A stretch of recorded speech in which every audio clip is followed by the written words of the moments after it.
জীবনে কখনো সাফল্য আসে, আবার কখনো অসফলতা, কখনো আশা পাওয়া যায়, কখনো নিরাশা, কখনো জয়লাভ করি, আবার কখনো পরাজয়। এর পেছনের কারণটা জানা অত্যন্ত প্রয়োজনীয়।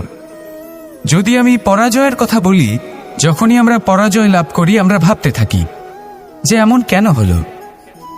আমাদের শত্রু কি বেশি শক্তিশালী ছিল, নাকি আমাদের নীতিতে কোনো খামতি ছিল? এই সমস্ত কারণের পেছনে খুব বড় একটা কারণ থাকে, আর সেই কারণ আমাদের অন্তরে সুপ্ত থাকে। ধরে নিন একটা পথ, তাতে আপনি চলছেন, সেই পথ কাঁটায় পরিপূর্ণ, কিন্তু আপনি পাদুকা পরে রয়েছেন আর আপনি হেঁটে সামনে এগিয়ে যান। এবার এমন একটা পথ এলো যা পুষ্পে ঢাকা, আর আপনি পাদুকা পরে রয়েছেন, কিন্তু আপনার পাদুকাতে একটা পাথর আটকে গেল। তখন দু পা হাঁটাও খুব কঠিন হয়ে পড়ে। এই সংসারের যে কোনো শক্তি আপনাকে পরাস্ত করার পূর্বে আপনি জানেন কে আপনাকে পরাস্ত করতে পারে? আপনার অন্তরের দুর্বলতা, আপনার অন্তরের সেই সুপ্ত শত্রু। আর সেই জন্য ইতিবাচক মনোভাব গুরুত্বপূর্ণ হয়ে পড়ে।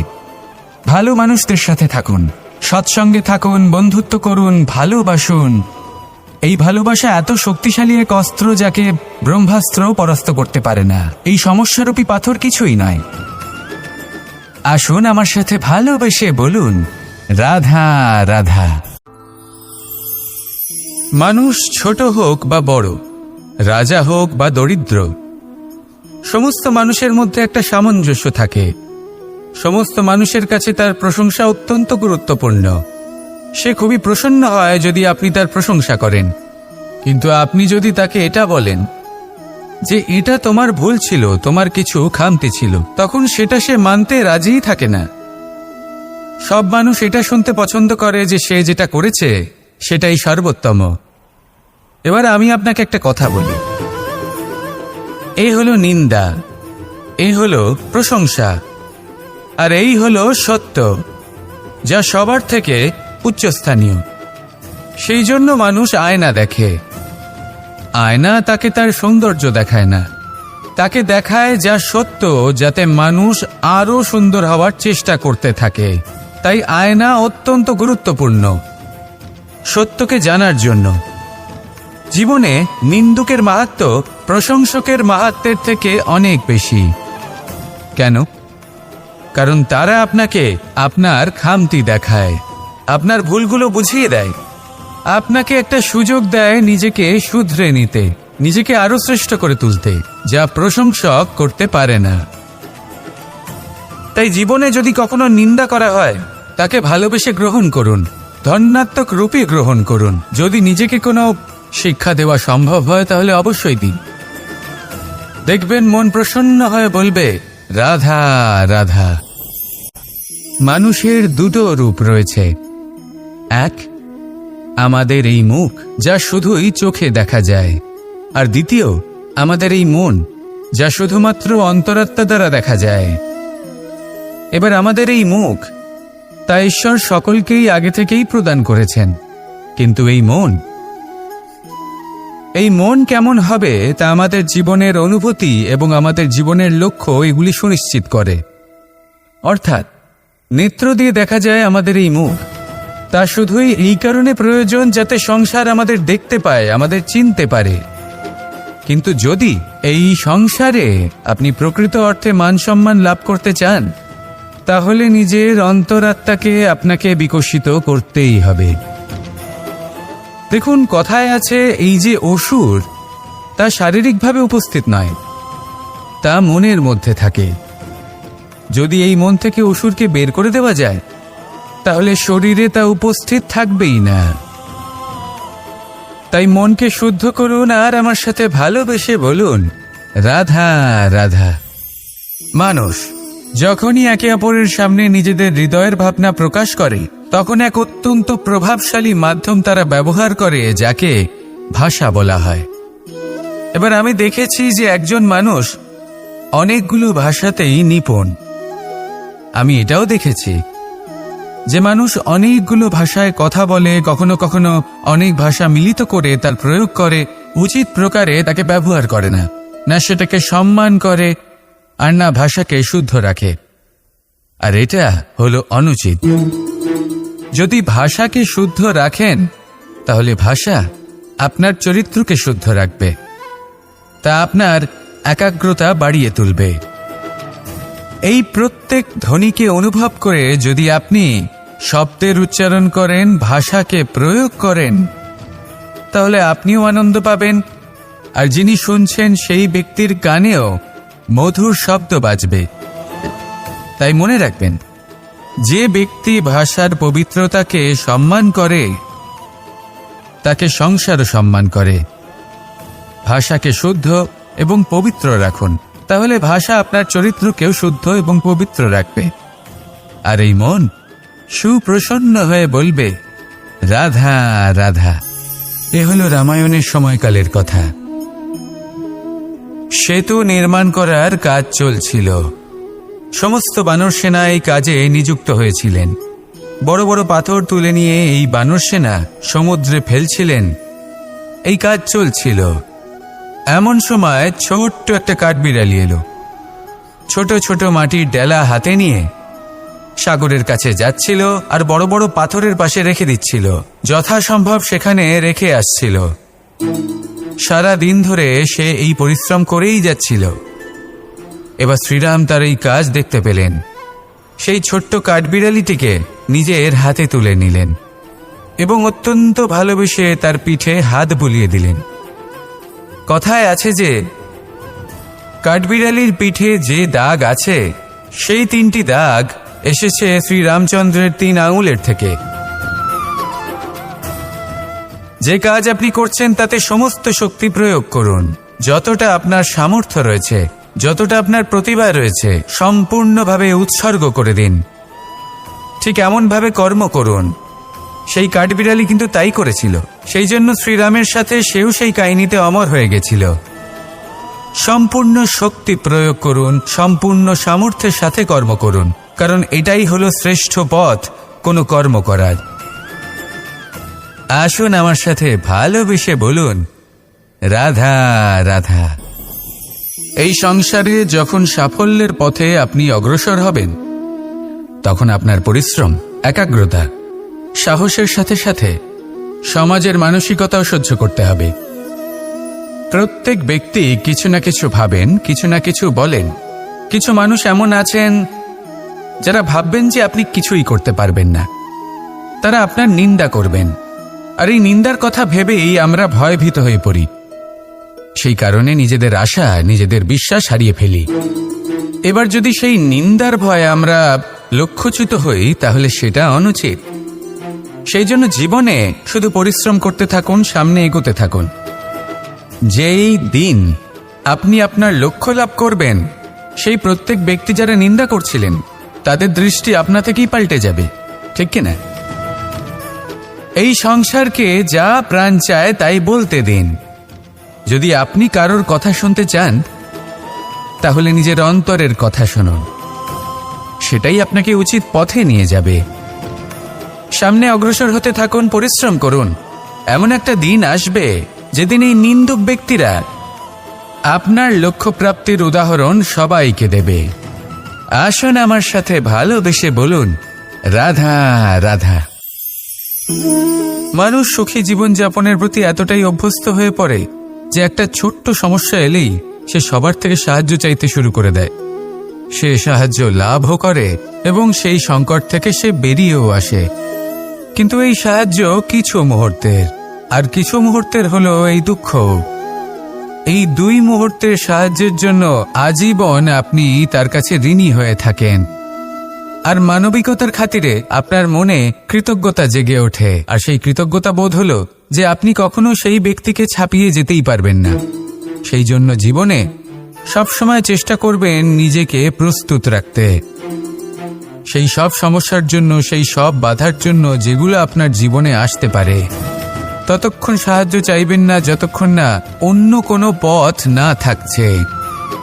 সাহায্য চাওয়া অনুচিত নয়, কিন্তু সাহায্য চাইলে এবং সাহায্য পেলে আপনি আজীবন কৃতজ্ঞ এবং ঋণী হয়ে থাকবেন। আর তারপর একদিন আপনি পরিবর্তন দেখতে পাবেন। যে কিভাবে আপনি ছোট ছোট সমস্যার জন্য সাহায্য না চেয়ে বড় বড় সমস্যার সম্মুখীন হতে প্রস্তুত হয়ে গেছেন।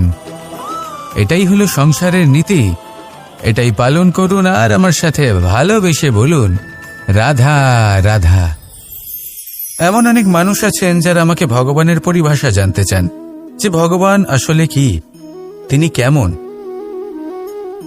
এবার দেখুন, ভগবান হোক বা আপনার স্বপ্ন হোক বা আপনার লক্ষ্য হোক না কেন, সেই লক্ষ্য তখনই পূর্ণ হয়, তখনই তাকে লাভ করা সম্ভব যখন আপনার দৃষ্টিভঙ্গি মঙ্গলময় হয়, যখন আপনি নিজে মনে করবেন যে আমি যেটা পেতে চাইছি তা শুভ। উদাহরণস্বরূপ, কোনো পাখিকে দেখুন, সে গাছের ডালে বসে এবং সেখানেই বিশ্রাম করে, কিন্তু পড়ে না। কেন? কারণ ওর বিশ্বাস যে যে শাখার উপরে ও বসে আছে সেটাই হলো ওর বাসস্থান। যদি আপনি বিশ্বাস করেন তাহলে আপনি পাথরের মধ্যেও ভগবান দর্শন করতে পারবেন। আর যদি বিশ্বাস না থাকে, তাহলে যদি ভগবান সামনে দাঁড়িয়েও থাকে তবেও আপনার বিশ্বাস হবে না। তাই বিশ্বাস করতে শিখুন। এই বিশ্বাসের আধারেই আপনি সেই সব কিছু পাবেন যা আপনি পেতে চাইছেন। আসুন আমার সাথে ভালোবেসে বলুন, রাধা রাধা। গুরু, যিনি পথ দেখান, আমাদের জীবনে অত্যন্ত গুরুত্বপূর্ণ, অত্যন্ত আবশ্যক। কিন্তু কিছু মানুষ মনে করেন যে গুরুর কোনো প্রয়োজন নেই, কারণ এই সমগ্র জ্ঞান মানুষের অন্তরেই নিহিত রয়েছে। এবার প্রশ্ন এটাই, যদি সমস্ত জ্ঞান মানুষের অন্তরে নিহিত থাকে তাহলে গুরুর কি প্রয়োজন? আর যারা আজ পর্যন্ত গুরুকে মেনে এসেছেন তারা কি অনুচিত করেছেন? এর উত্তর আমি আপনাকে দেব একটা উদাহরণ দ্বারা। একটা কাঠ যা জ্বলনশীল, জ্বলনের ঊর্জা তার অন্তরে নিহিত রয়েছে, কিন্তু তার জ্বলনের জন্য বাইরে থেকে একটা অনুঘটকের প্রয়োজন হয়। এই অনুঘটকই হলেন আপনার গুরু। উত্তাপ যা একটা কাঠকে জ্বালাতে পারে, সেই উত্তাপ হলো গুরুর প্রচেষ্টা। যদি সেই গুরুই না থাকে, তার প্রচেষ্টাই না থাকে, তাহলে সেই সমস্ত জ্ঞান যা মানুষের অন্তরে নিহিত তা ব্যর্থ হয়ে যাবে। যদি আপনার সাথে আপনার গুরু থাকেন, আপনার পথ প্রদর্শন করেন, আপনার অন্তরের জ্ঞানকে বাইরে নিয়ে আসতে পারেন, তাহলে তাকে সম্মান করুন আর আমার সাথে ভালোবেসে বলুন, রাধা রাধা। असतो मा सद्गमय, तमसो मा ज्योतिर्गमय, मृत्युर्मा मृतंगमय। জ্ঞান সেটাই যা অসত্য থেকে সত্যের পথে চালিত করে।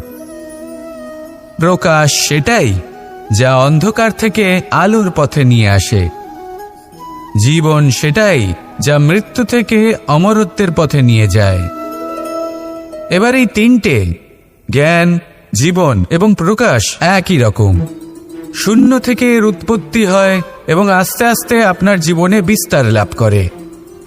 এবার আমরা এটাই ভাবি যে কেমন করে এই তিনটিকে আগলে রাখা যায়। এর উত্তর হলো, এদের আগলে রাখার প্রয়োজনই নেই, ভাগ করে দিতে হবে। কোনো বৃক্ষকেই দেখে নিন, একটি বৃক্ষ অনেক বছর ধরে বেঁচে থাকে। কেন? কারণ সে ভাগ করে দিতে জানে। সে নিজের বীজ ছড়িয়ে দেয়, এই ধরিত্রীতে দেয়, সেই বীজ যা অঙ্কুরিত হয়ে এক নতুন বৃক্ষকে জন্ম দেয়। শুধু ছড়িয়ে দিয়ে একটি বৃক্ষ জীবন দান করতে পারে। যদি কোনো ব্যক্তি জ্ঞান ছড়াতে শিখে যান, যদি প্রকাশ, আলোর কিরণ ছড়িয়ে দিতে শিখে যায়, কোনো ব্যক্তি তার জীবনের সুখ ছড়িয়ে দিতে শিখে যান, তাহলে তিনি মৃত্যুর পরও মৃত হন না। এই ভাগ করে দেওয়ার সুখটাই কিছুটা আলাদা। এই সুখ অনুভব করুন আর আমার সাথে ভালোবেসে বলুন, রাধা রাধা। আপনি কখনো কোনো সরোবরের দিকে তাকান, যার জল হলো শান্ত, স্থির। আপনি স্পষ্ট দেখতে পাবেন সেই সরোবরের তলদেশে কি রয়েছে। তাতে সাঁতরে বেড়াচ্ছে সুন্দর মাছ, চকচকে কিছু পাথর, স্বর্ণরূপী বালি, সবই আপনি দেখতে পাবেন। কিন্তু যখনই আপনি একটা ছোট্ট পাথর তুলে সেই জলে ছুঁড়ে ফেলবেন, তখন সেই জল বিচলিত হবে। আর সেই স্পষ্টতা ন্যূনতম হয়ে যাবে। তারপর কিছুই স্পষ্টভাবে দেখা যাবে না। এই ঘটনা মানুষের সাথেও ঘটে। মানুষ যদি বিচলিত হয়ে পড়ে, তখন সে বুঝতে পারে না যে বর্তমানে কি হয়ে চলেছে আর ভবিষ্যতে কি করা উচিত। কিন্তু সেই মানুষ যদি শান্ত থাকেন, স্থির থাকেন, ধন্যাত্মক থাকেন, তাহলে নিশ্চিত রূপেই বুঝতে পারবেন যে বর্তমানে কি করতে হবে আর ভবিষ্যতে কি করতে হবে। তাই নিজের মধ্যে সেই স্থিরতা আনুন, সেই ধৈর্য ধরুন, নিজেকে শান্ত রাখুন আর সবার মধ্যে ভালোবাসা ছড়িয়ে দিন। এই মন প্রসন্ন হয়ে বলবে, রাধা রাধা। সম্পর্ক এ হলো এক বন্ধন যা আমাদের এক সূত্রে বেঁধে রাখে। কিন্তু এমন কিছু ব্যক্তি থাকেন যারা এই সম্পর্কের বিষয়ে নিজস্ব একটা ধারণা করে ফেলেন যে সম্পর্ক এরকম হওয়া উচিত, সম্পর্ক সেরকম হওয়া উচিত। আমি এই সম্পর্কের জন্য কত কিছু করেছি এই ব্যাখ্যা করতে থাকেন আর তার বদলে অনেক কিছু প্রত্যাশাও করেন। কিন্তু সত্য হলো এটাই যে সব সম্পর্ক একরকমের হয় না, কিন্তু প্রত্যেক সম্পর্কের একটা বিশেষত্ব থাকে। যেমন চোখ আর নাকের এই সম্পর্ককেই দেখুন। চোখের সব থেকে কাছে কে আছে? নাক আছে। কিন্তু এই চোখ দিয়ে এই নাককে আমরা দেখতেই পাই না। তবে কি ধরে নেব এই সম্পর্কের কোনো মূল্য নেই? এমনও নয়। ঠিক এইভাবেই যদি কোনো ব্যক্তি তার আবেগ আপনার কাছে ব্যক্ত করতে না পারেন বা প্রকট করতে না পারেন বা আপনাকে বোঝাতে না পারেন, তাহলে তার মানে এটা নয় যে তার সাথে আপনার সম্পর্কের তিক্ততা রয়েছে। এমনটা কখনোই নয়। শুধু চোখ আর নাকের এই সম্পর্কের মতোই হলো আমাদের জীবনে আমাদের আপনজনের সাথে সম্পর্ক। যদি কারোর ব্যবহার আপনার প্রতি অনুচিত হয় বা যদি কেউ অনুপস্থিত থেকে থাকে বা কেউ যদি আপনাকে বুঝতে না পারেন, তাহলে তার অর্থ এটা নয় যে আপনি সেই সম্পর্ক ভেঙে ফেলবেন। বুঝুন, আপনার জীবনে তার গুরুত্ব কোথায় আর তার জীবনে আপনার। সম্পর্ক গড়ে তুলুন, তাকে পালন করতে শিখুন, একসাথে মিলে চলুন। এই মন সুপ্রসন্ন হয়ে বলবে, রাধা রাধা। এই সমগ্র সংসারের সবথেকে গুরুত্বপূর্ণ ব্যক্তি কে? স্বয়ং আপনি। নিজের জন্য তো বটেই, তাই না? কারণ যখন আপনি জন্মগ্রহণ করেন, নিজের চোখ খোলেন, এই সংসারে আসেন, তখনই তো এই সংসারকে আপনি দেখতে পান, অনুভব করতে পারেন। এখানকার আবেগ, এখানকার মানুষজন তখন থেকেই অনুভব করেন। যদি আপনি না থাকেন, তাহলে এই সংসারের অস্তিত্ব আপনার কাছে শূন্যের সমান, তাই না? আপনি না থাকলে এই সংসারও আপনার কাছে নেই। এবার সবাই বলবেন যে এ তো সত্যি কথা। সেই অনুযায়ী তো আমার স্বার্থপর হওয়া উচিত, অহংকারী হওয়া উচিত, কারণ আমার কাছে আমিই তো সবকিছু। দৃষ্টিভঙ্গি পাল্টে দেখুন। আপনার কাছে সবথেকে বেশি গুরুত্বপূর্ণ ব্যক্তি কে? আপনি নিজেই। সেই মানুষটি কেমন হওয়া উচিত একটু ভেবে দেখুন। সবসময় সকলকে সাহায্য করুন, একসাথে মিলে পরিশ্রম করুন, সাহায্য করুন অন্যদেরকে। এটা অতি আবশ্যক। এবং তার থেকেও বেশি গুরুত্বপূর্ণ হলো এটাই যে আপনার মনে যেন কখনো এই বিষয়ে ভয় না থাকে যে আমি আমার প্রিয়জনদের, আমার কাছের মানুষগুলিকে হারিয়ে ফেলব। এই ভয় কখনোই মনের মধ্যে থাকা উচিত নয়। যদি ভয় থাকে তাহলে থাকুক এই বিষয়ে যে সকল মানুষ আমার জীবন থেকে, আমার থেকে দূরে চলে যাচ্ছেন, তাদের বাধা দিতে দিতে আমি যেন নিজেকেই না হারিয়ে ফেলি, নিজের অস্তিত্বকেই না হারিয়ে ফেলি, নিজের ব্যক্তিত্বকে, নিজের বিচারধারাকে, নিজের করুণার শক্তি না হারাই। তাহলে এই ভয় ত্যাগ করুন আর আমার সাথে ভালোবেসে বলুন, রাধা রাধা। এই ফল কি তা বলার কোনো প্রয়োজন নেই। এই ফল কতটা সুস্বাদু সেটাও বলার কোনো প্রয়োজন নেই। ধরুন এমন কোনো মানুষ আসলেন যিনি জানেন না এটা কোন ফল। তিনি এটা দেখে ভাববেন এ তো কাঁটার একটা গুচ্ছ মনে হচ্ছে, নিয়ে ফেলে দেবেন। সেখানে দ্বিতীয় কোনো ব্যক্তি যিনি বুঝদার, তিনি দেখবেন, ভাববেন যে প্রকৃতি এর গায়ে এত কাঁটা কেন দিয়েছে? অবশ্যই সুরক্ষার জন্য দিয়েছে, অর্থাৎ ভিতরে অবশ্যই অমূল্য কিছু রয়েছে। সেই ধরনের ব্যক্তি এই ফলের অন্তরে প্রবেশ করেন এবং এই ফলের আনন্দ উপভোগ করেন। এরকমই কিছুটা আমাদের সংসারেও আমরা দেখতে পাই। প্রত্যেক দিন আমরা নতুন নতুন মানুষের সাথে পরিচিত হই। এমন কিছু ব্যক্তি থাকেন যাদের সাথে প্রথম আলাপের পর আমাদের এটা মনে হয় যে এই ব্যক্তিকে দেখে একটু রাগী ব্যক্তি মনে হচ্ছে, বড়ই অহংকারী বোধ হচ্ছে, উদ্ধত মনে হচ্ছে। বেশিরভাগ মানুষ প্রথম আলাপের পরে তাদের সাথে দূরত্ব বজায় রাখবেন, কিন্তু যিনি বুঝদার ব্যক্তি তিনি ভাববেন যে এই ব্যক্তি এমন কেন করছেন। হয়তো সুরক্ষার খাতিরে এই ব্যক্তি নিজেকে এরকম করে তুলেছেন যাতে অন্য কোনো ব্যক্তি এসে ওনার সময় নষ্ট না করেন, ওনার আবেগের সাথে ছলনা না করেন, খেলা না করেন। হয়তো অতীতে এমন কোনো ঘটনা ঘটেছে যার জন্য এই ব্যক্তি কিছুটা এরকম হয়ে গেছেন। এমনই একজন ব্যক্তি সেই ব্যক্তির মনের গভীর পর্যন্ত পৌঁছতে পারেন আর সেখান থেকে শুভ গুণগুলিকে বাইরে বের করে আনতে পারেন। এরকমই ব্যক্তি হয়ে উঠুন, এমন বুঝদার ব্যক্তি হয়ে উঠুন যিনি সামনের ব্যক্তির খারাপ গুণগুলিকে অবহেলা করে হৃদয়ের অন্তঃস্থল থেকে শুভ গুণগুলিকে প্রকাশিত করে এবং সেই ব্যক্তিকে দেখাতে পারে। এমন ব্যক্তি হয়ে উঠুন যিনি নিজের জীবনকেও সফল করে তোলেন এবং অন্যের জীবনকেও। আসুন আমার সাথে ভালোবেসে বলুন, রাধা রাধা। আমি জীবনে অনেক ভালো মানুষের সংস্পর্শে এসেছি। এমন ব্যক্তি যিনি আজীবন জ্ঞান লাভ করে থাকেন, পড়তেই থাকেন, পড়তেই থাকেন, জ্ঞান অর্জন করতেই থাকেন, অত্যাধিক জ্ঞান অর্জন করতে থাকেন। কিন্তু এইটুকুই কি যথেষ্ট? ধরে নিন কোনো ব্যক্তি শিল্পকলার বিষয়ে অনেক বই পড়ে ফেলেছেন, কিন্তু কখনো শিল্পকর্মই করেননি। তাহলে সেই জ্ঞানের কি লাভ? কোনো লাভ নেই। এবার এটাই আমাদের জীবনে শেখা প্রয়োজন। আমরা জ্ঞান অর্জন করি কিন্তু তা যাপন করি না, তা কর্মজীবনে প্রয়োগ করি না। তাহলে এতে কি লাভ হবে? জ্ঞান আছেই সেই জন্য যাতে আমরা জীবনকে আরো শ্রেষ্ঠ করে তোলার জন্য তাকে প্রয়োগ করি। এই জ্ঞান এবং কর্মের একসাথে পথ চলাটাই আবশ্যক। তবেই এই জ্ঞান অভিজ্ঞতায় পরিণত হবে।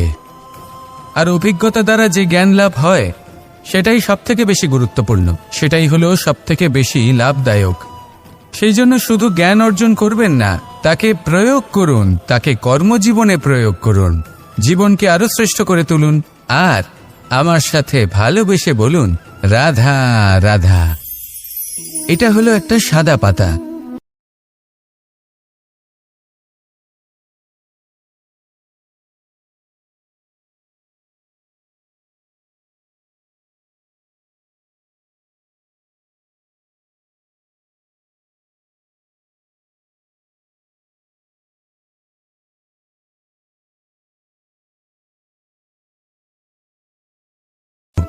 এই পত্র সেটাই হয়ে উঠবে। সেই রকমই হলো আমাদের জীবন।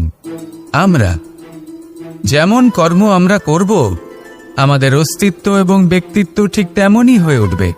যদি আপনি একটা অসাধারণ, উজ্জ্বল এবং সম্মানজনক জীবনযাপন করতে চান, তাহলে তার একটা রহস্য আপনাকে বলি। যেমন কথন হবে, কর্ম তেমন হবে। অর্থাৎ যতটুকু বলেছেন ততটুকুই করুন, আর যতটুকু করেছেন ততটুকুই বলুন। এই একটা নিয়ম যদি আপনারা পালন করেন, তাহলে এই সংসারের সমস্ত পণ্ডিত আপনাকে অবশ্যই সম্মান করবেন। তাহলে এটাই করুন আর আমার সাথে ভালোবেসে বলুন, রাধা।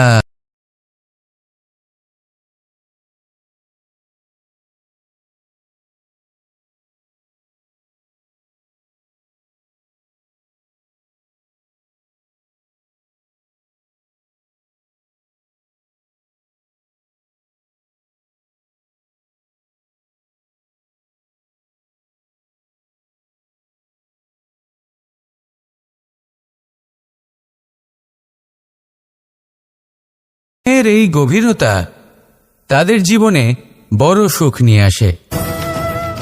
এটা ঠিক সেই রকম যেরকম বিশাল এক সমুদ্রে, গভীর এক সমুদ্রে অমূল্য রত্ন খুঁজে পাওয়া যায়। এটাও ঠিক সেই রকমই। সেই জন্য জীবনে বড় বড় সুখের খোঁজ করতে গিয়ে সময় নষ্ট করবেন না। এই যে ছোট ছোট সুখ আছে, এগুলোকে যাপন করা শুরু করুন।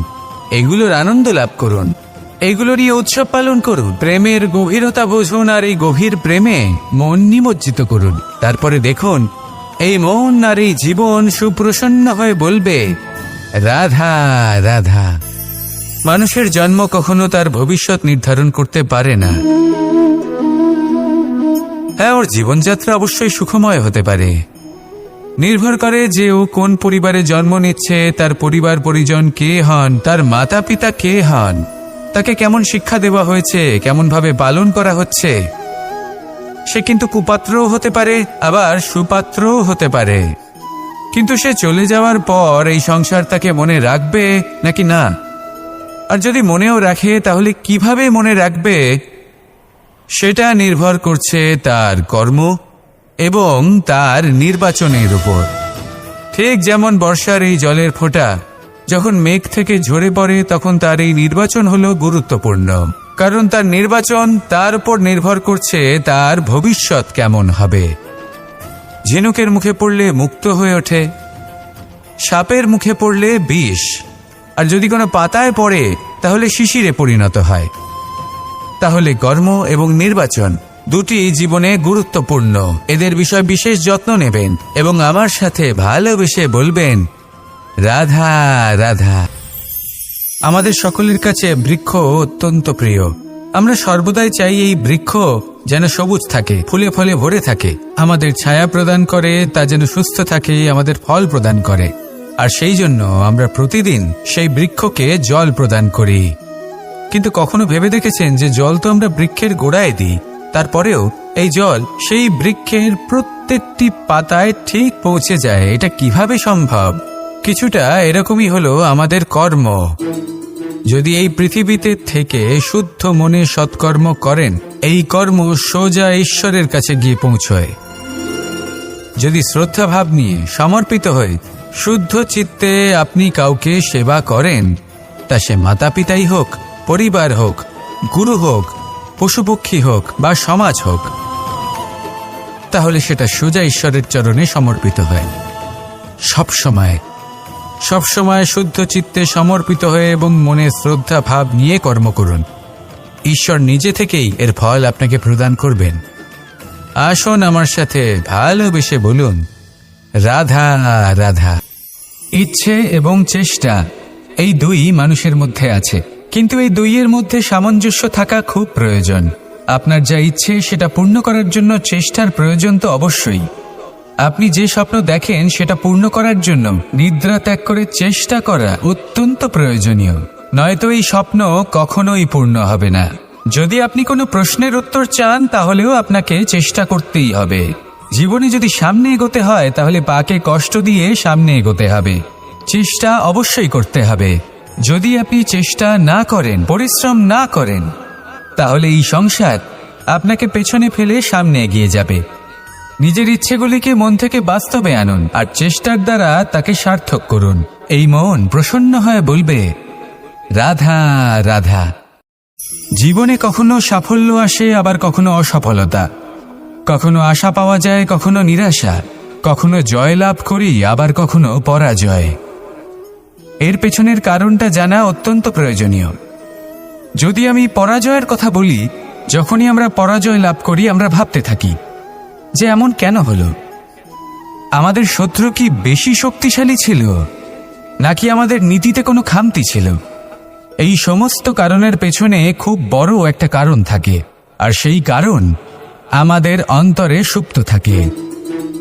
ধরে নিন একটা পথ, তাতে আপনি চলছেন, সেই পথ কাঁটায় পরিপূর্ণ, কিন্তু আপনি পাদুকা পরে রয়েছেন আর আপনি হেঁটে সামনে এগিয়ে যান। এবার এমন একটা পথ এলো যা পুষ্পে ঢাকা, আর আপনি পাদুকা পরে রয়েছেন, কিন্তু আপনার পাদুকাতে একটা পাথর আটকে গেল। তখন দু পা হাঁটাও খুব কঠিন হয়ে পড়ে। এই সংসারের যে কোনো শক্তি আপনাকে পরাস্ত করার পূর্বে আপনি জানেন কে আপনাকে পরাস্ত করতে পারে? আপনার অন্তরের দুর্বলতা, আপনার অন্তরের সেই সুপ্ত শত্রু। আর সেই জন্য ইতিবাচক মনোভাব গুরুত্বপূর্ণ হয়ে পড়ে।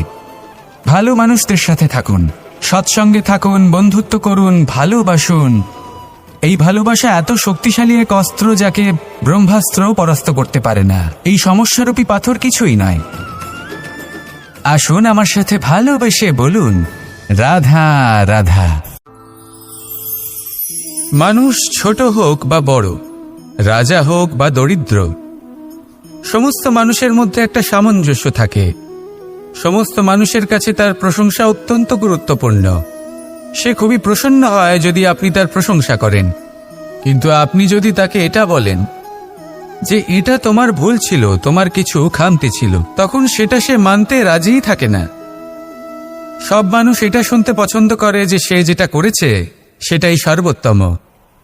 এবার আমি আপনাকে একটা কথা বলি, এই হলো নিন্দা, এই হলো প্রশংসা, আর এই হলো সত্য, যা সবার থেকে উচ্চস্থানীয়। সেই জন্য মানুষ আয়না দেখে।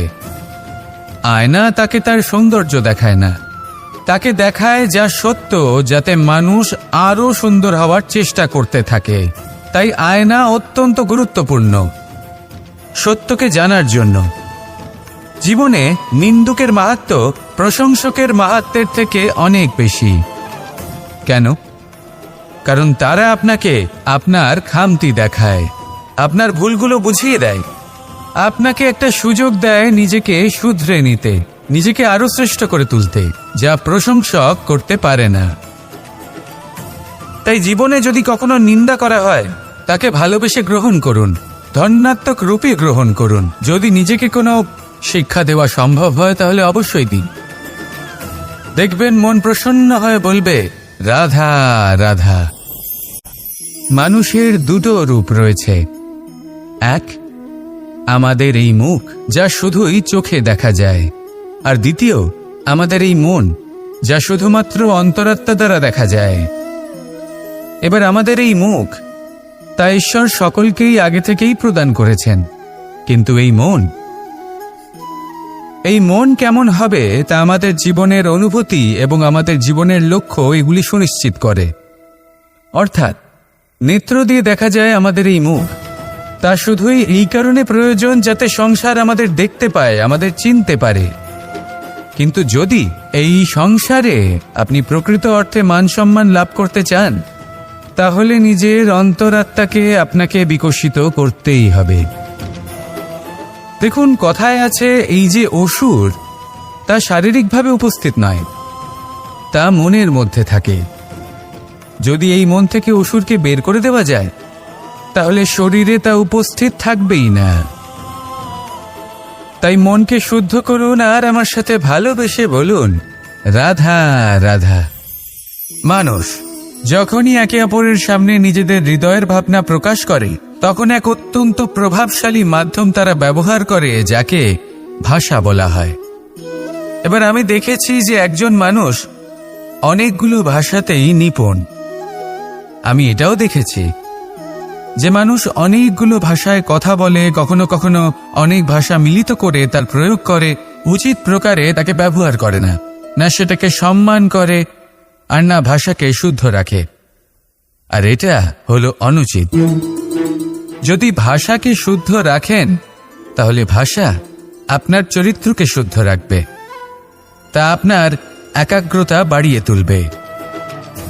এই প্রত্যেক ধ্বনিকে অনুভব করে যদি আপনি শব্দের উচ্চারণ করেন, ভাষাকে প্রয়োগ করেন, তাহলে আপনিও আনন্দ পাবেন, আর যিনি শুনছেন সেই ব্যক্তির কানেও মধুর শব্দ বাজবে। তাই মনে রাখবেন, যে ব্যক্তি ভাষার পবিত্রতাকে সম্মান করে, তাকে সংসারও সম্মান করে। ভাষাকে শুদ্ধ এবং পবিত্র রাখুন, তাহলে ভাষা আপনার চরিত্রকেও শুদ্ধ এবং পবিত্র রাখবে।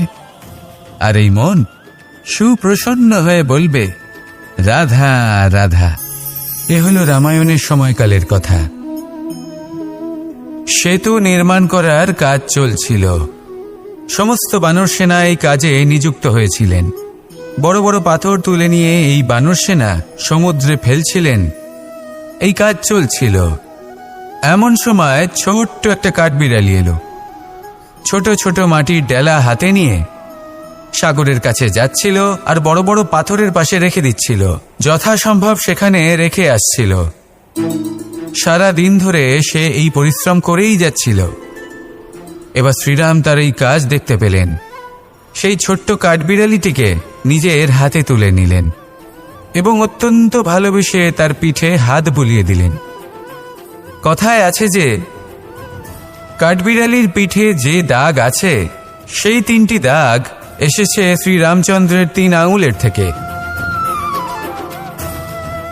যে কাজ আপনি করছেন তাতে সমস্ত শক্তি প্রয়োগ করুন, যতটা আপনার সামর্থ্য রয়েছে, যতটা আপনার প্রতিভা রয়েছে সম্পূর্ণভাবে উৎসর্গ করে দিন। ঠিক এমনভাবে কর্ম করুন। সেই কাঠবিড়ালি কিন্তু তাই করেছিল। সেই জন্য শ্রীরামের সাথে সেও সেই কাহিনীতে অমর হয়ে গেছিল। সম্পূর্ণ শক্তি প্রয়োগ করুন, সম্পূর্ণ সামর্থ্যের সাথে কর্ম করুন, কারণ এটাই হলো শ্রেষ্ঠ পথ কোনো কর্ম করার। আসুন আমার সাথে ভালোবেসে বলুন, রাধা রাধা। এই সংসারে যখন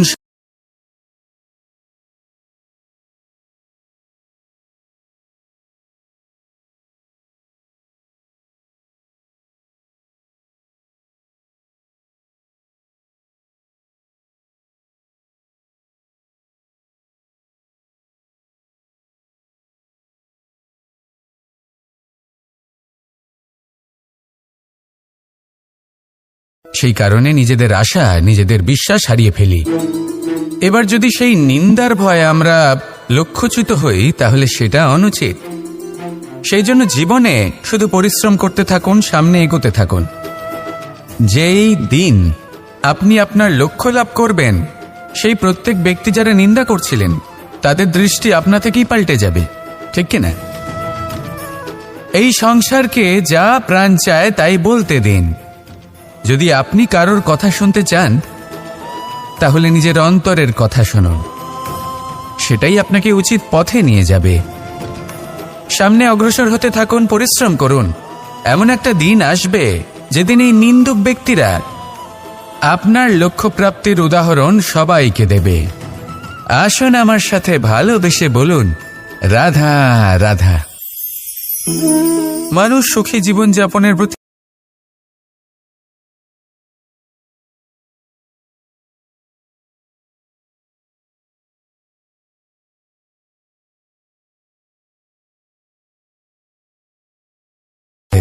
আর কিছু মুহূর্তের হলো এই দুঃখ।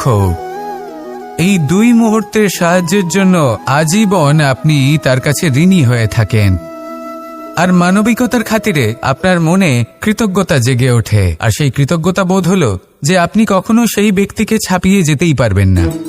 সেই জন্য জীবনে সবসময় চেষ্টা করবেন নিজেকে প্রস্তুত রাখতে সেই সব সমস্যার জন্য, সেই সব বাধার জন্য যেগুলো আপনার জীবনে আসতে পারে। ততক্ষণ সাহায্য চাইবেন না যতক্ষণ না অন্য কোনো পথ না থাকছে। সাহায্য চাওয়া অনুচিত নয়, কিন্তু সাহায্য চাইলে এবং সাহায্য পেলে আপনি আজীবন কৃতজ্ঞ এবং ঋণী হয়ে থাকবেন। আর তারপর একদিন আপনি পরিবর্তন দেখতে পাবেন যে কিভাবে আপনি ছোট ছোট সমস্যার জন্য সাহায্য না চেয়ে বড় বড় সমস্যার সম্মুখীন হতে প্রস্তুত হয়ে গেছেন। এটাই হলো সংসারের নীতি। এটাই পালন করুন আর আমার সাথে ভালোবেসে বলুন, রাধা রাধা। এমন অনেক মানুষ আছেন যারা আমাকে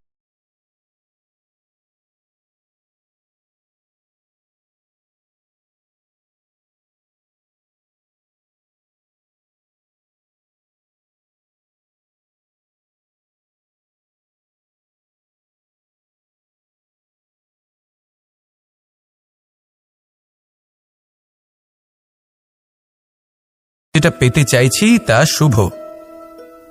উদাহরণস্বরূপ কোনো পাখিকে দেখুন, সে গাছের ডালে বসে এবং সেখানেই বিশ্রাম করে, কিন্তু পড়ে না। কেন?